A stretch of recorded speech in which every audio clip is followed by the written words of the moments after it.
김성태 전 의원인데 오늘 뭐 기자회견을 통해서 막 쏟아냈어요. 그리고 본인이 앞서서는 어제 공천 배제를 당했거든요. 근데 얘기 중에 핵관 탓이다 이거는. 그러면서 특정 인물을 지목하기도 했습니다. 오늘요. 자, 오늘 김성태 전 의원의 기자회견 내용 들어보겠습니다. 당은 또다시 저를 버리려 하고 있습니다. 대통령의 술친구라는 이들 핵관들은 김성태를 견제해 왔습니다. 저는 또다시 여기에서 물러나지만 결탄코 싸울 것입니다. 이 정권이 어떻게 세운 정권인데 핵관들의 먹잇감으로 전락하게 된 사실을 두고 볼 수만은 없습니다. 박성민 의원을 비롯한 대통령 측근이라고 자처하는 인사들이 이미 자신들의 입맛에 맞는 총선 구도를 만들고 또 지역 공천까지 자신들이 설계했습니다. 대통령 측근 인사라고 공간에 들어가 있는 한 인사가 특별 사면된 사람도 원천 배제되어야 한다는 그 주장을 해서 공관위에 들어간 핵관이라면 혹시 이철규 의원 말씀하시죠? 부인하지 않겠습니다. 김성태 전 의원이 이제 공천 배제에 대해서 이거 부당하다라고 하면서 특정 인물을 2명을 딱 지목한 셈이 됐어요. 자, 그럼 그분들 반응이 좀 올라왔는데 우선 첫 번째 화면에 보겠습니다. 김성태 전 의원의 말은 전혀 근거 없는 사실이다. 제가 그럴 만한 위치에 있지 않다라고 얘기를 했습니다. 그리고요, 이철규 의원도 반응이 나왔는데 이렇게 얘기를 했군요. 보니까 아니 이거는 기준에 따라서 한 건데 무슨 소리입니까? 기준에 따라서. 서운하겠지만 현실을 받아들여야 됩니다. 이거 기준에 따라 한 겁니다. 그러면서 무슨 얘기도 했냐면요. 아니 당의 중진이셨는데 하실 말과 못 하실 말 좀 가려셔야죠. 김성태 책임있는 위치 할 말 못 할 말 가려야 한다. 이렇게까지 좀 반응을 보였습니다. 그리고 요 결과에 대해서 오늘 한동훈 비대위원장이 좀 설명을 내놓은 게 있습니다. 들어보겠습니다. 공천이라는 게 여러 가지 이해관계가 충돌하는 지점이기 때문에 여러 말씀을 할 수 있다고 생각합니다. 그런데 공천은 당이 공정하게 하고 있습니다. 제 말이 안 믿어지시나요? 자, 유주석 대변인께서 뭔가 좀 설명을 좀 해줘야 될 것 같은데 공천 배제에 발만하면서 여러 가지 막 비판하는데 특정 의원을 딱 지목을 하면서 핵관 탓이다 이렇게 했거든요. 아니 지금 국민의힘 내에서 사라진 줄 알았던 핵관 논란이 다시 등장한 겁니까? 이거 어떻게 봐야 되는 상황입니까 지금? 제가 좀 설명을 드려야 될 게 김성태 전 의원께서 개인적으로 얼마나 서운하시겠어요. 예. 다시 권토중래를 꿈꾸고 아까 기자회견에 보면 표정이나 말에 묻어납니다 지금요. 다시 당협위원장까지 맡아서 선거운동을 쭉 하셨던 분인데 결론적으로 제가 이 말씀을 꼭 드리겠습니다. 이 결정은 공관위에서 결정한 게 아니고 총선 기획단이라는 그 조직에서 기준을 만든 것에 따라서 결정을 한 겁니다.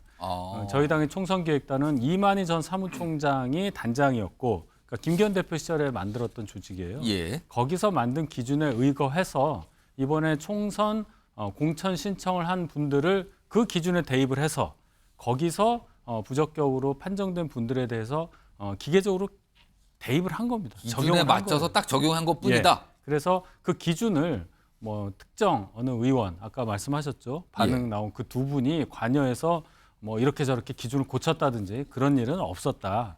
이 말씀을 먼저 드리고 이 핵관이 다시 등장한 거는 뭡니까? 그러니까 핵관이 등장했다는 게 정확한 게 핵관이라는 표현을 다시 꺼냈어요 지금요. 그렇죠. 그 핵관이라는 단어가 참 이 귀에 잘 감기잖아요. 네. 그래서 표현을 하시다 보니까 핵관이라는 말을 안 할 수 없는 지금 그런 감정 상태잖아요. 김성태 전 의원 보면. 그래서 말씀하신 건데 전혀 지금 당 안에는 특히 한동훈 비대위원장 체제 이후로는 당에 무슨 개판이 핵관이 이런 게 없다. 모두가 기준에 따라서 지금 공천 앞에 아무도 지금 무슨 말을 할 수 없는 그런 상황이다. 예, 이렇게 전합니다. 김성태 전 의원 하면 과거에 단식했던 거 많은 분들이 기억하는 그 장면이 있는데 그 장면 좀 한번 불러오겠습니다.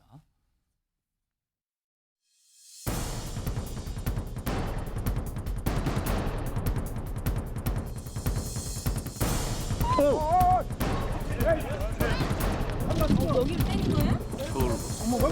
자, 머리부터 나갈게요. 머리부터. 머리 조심하세요.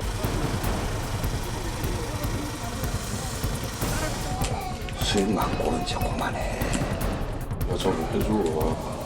신고 과거에 또 저런 일이 또 기억이 나네요 보니까. 김성환 평론가, 지금 화면에 나왔던 뭐 단식 저장면 얘기를 할 게 아니고요. 만약에 김성태 지금 전 의원은 뭔가 당의 판단 기다려보겠다고 얘기를 해놨어요. 뭔가 통보를 한 셈인데 네. 이러다가 무소속으로 총선에 출마하든가 아니면은 뭐 신당으로 가든가 이럴 가능성이 있다고 보십니까? 글쎄요, 신당까지 가지는 않을 것 같다는 생각은 하는데요. 예. 무소속 출마는 가능성 선택 지위에 올라 있지 않을까 싶어요.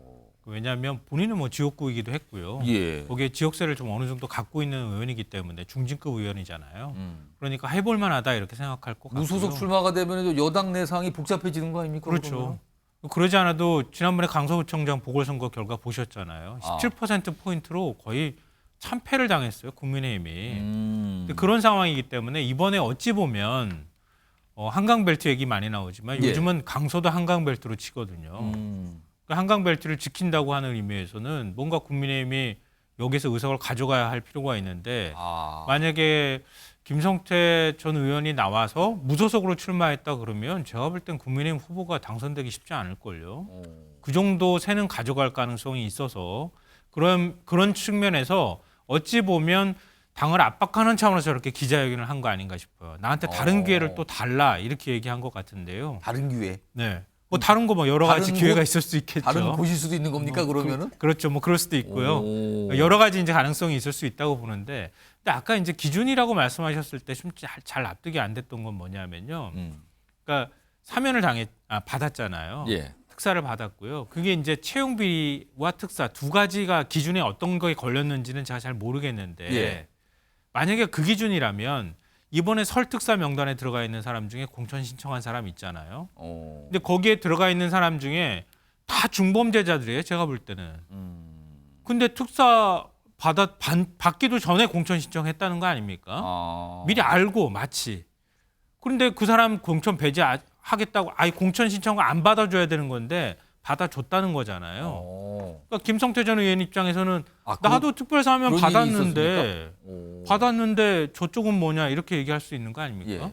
알겠습니다. 요거 윤석 대변인께 조금 더 한 1분 드릴게요. 공천 신청은요 저희가 막지는 않아요. 서류가 되면 받는 겁니다. 예. 이분이 뭐 사면 복권 대상인지 지금 무슨 상태인지 그거를 검증할 수 있는 아무런 장치가 없어요. 접수받는 사람 입장에서는. 뭐 미리 알고 본인이 그렇게 생각해서 내가 될 수도 있으니까 사면 복권 될 수도 있으니까 냈다고 봐야 되는 거고 그게 누군지는 제가 모르겠습니다. 알겠습니다. 근데 사면 복권 되는 게 그냥 네. 사면 복권 아무나 해주는 것도 아닌데 어떻게 예. 사면 복권 뭐 해줄 것 같다고 하는 감으로 어떻게 공천 신청을 냅니까? 알겠습니다. 말이 안 되잖아요. 지금 여당과 관련된 시간이 얼마 없지만 하나가 더 준비되어 있는데 이거 화면으로 좀 소개해드리죠. 지금 국민의힘 내부에서 국민의힘도 지금 위성정당 만들고 있잖아요. 이게 15일쯤에 창당 예정이라 그러는데 이 위성정당을 이끌 정치인으로 한 2분 정도가 김한길 국민통합위원장 또는 장제원 국민의힘 의원 이름이 거론되고 있어요. 정치권에서. 이와 관련해서 당 관계자가 질문을 오늘 받았거든요. 들어보시죠. 요 내용입니다. 요 내용. 요 보시면 요건 화면으로 나왔습니다. 장동영 사무총장이니까 지금 총선 전체를 관리하는 자리인데 요 두 인물에 대한 질문을 받았어요. 또 역할 있는 거 아닙니까? 했더니 아직 검토한 바 없습니다. 축축성 보도 이거 맞았던 적 별로 없었던 것 같습니다. 이런 얘기가 나왔습니다. 윤주진 대변인. 사실 지난 4년 전 21대 총선 당시에도 국민의힘 전신동장이 미래통합당이 위성정당 만들었거든요. 그때 이름이 미래한국당인데 그때 미래한국당이 사실은 이 미래통합당 지도부 갈등이 있었어요. 저는. 그게 또 뭐 다른 사람을 보내서 약간 그걸 좀 가라앉히고 막 이런 과정이 있었는데 그렇기 때문에 이번에 믿을 만한 사람을 보내고 싶어 할 거다는 얘기가 나오거든요. 또 2명의 인물이 나오는데 이 가능성이 있다고 보십니까?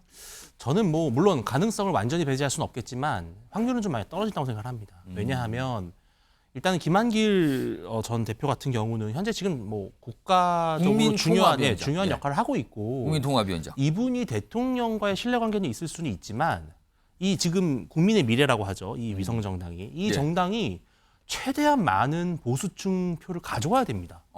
근데 과연 김한길 위원장이 그 역할에서 맞을 것인가는 좀 퀘스천마크가 들죠. 민주당에 그렇죠. 계셨다 이거죠. 예, 그래서 저는 김한길 위원장이 굳이 국민통합위원장까지 내려놓으면서 위성정당 대표를 할 가능성은 좀 많이 떨어진다고 보고요. 그러면 장제원 의원은? 저는 장제원 의원도 그 부담이 클 거라고 봅니다. 지금 장제원 의원이 지난번 총선 불출마를 선언했고 백의종군을 선언했는데 그런 상황에서 다시 이 국면에서 위성정당 대표로 나서는 것은 결국은 또 다른 아까 우리 김성태 전 원내대표가 말씀하신 그런 핵관 프레임을 다시 가져올 수 있기 때문에 총선에 부담을 줄 수 있습니다. 그래서 저는 그것보다는 좀 상징성이 있고 또 국민들로부터 두루 좀 그 덕망이 있는 그런 분을 위성정당의 대표로 세우고 실질적인 어떤 소통 과정에서의 뭐 장제원 의원이 그런 역할을 할 수는 있겠죠. 가교 역할을 할 수 있진 모르지만 어떤 그런 위성정당을 이끄는 그런 인물로 가기는 것은 본인도 매우 부담스러워할 것이다. 저는 그렇게 생각합니다. 한 30초 남았는데 이거 윤석 대표한테 질문을 해야 돼요. 이거 과거에도 보지만 위성정당이 기호를 높게 받기 위해서 앞번호를 받기 위해서는 의원이 많아야 되잖아요. 네. 4년 전에도 의원 꼬주기가 있었어요. 의원이 옮겨가는 거. 이번에도 또 그러는 겁니까 지금? 준비 중인 겁니까 지금? 글쎄요, 그건 그 제도를 만든 민주당이 먼저 물어봐야 되겠죠. 물론 이제 공천 다음 출마를 안 하실 지역구 의원들을 대상으로 그때 그렇게 했었는데, 그래서 그때 이제 네 번째 저희가 이제 2번이었으니까 이 칸이 있잖아요. 그래서 뭐 그런 식으로 맞췄다 그런 게 있는데 아마 이번에도 그렇게 작동할 가능성은 충분히 있어 보이긴 합니다. 4년 전 전례를 보면 여야 의원들이 모두요 그 위성정당의 이른바 의원 꼬주기를 했었거든요. 기호를 높게 받기 위해서 서로 경쟁적으로. 이번에도 그러지 않을까 싶기도 합니다. 그게 지금 현실인 것 같기도 하고요.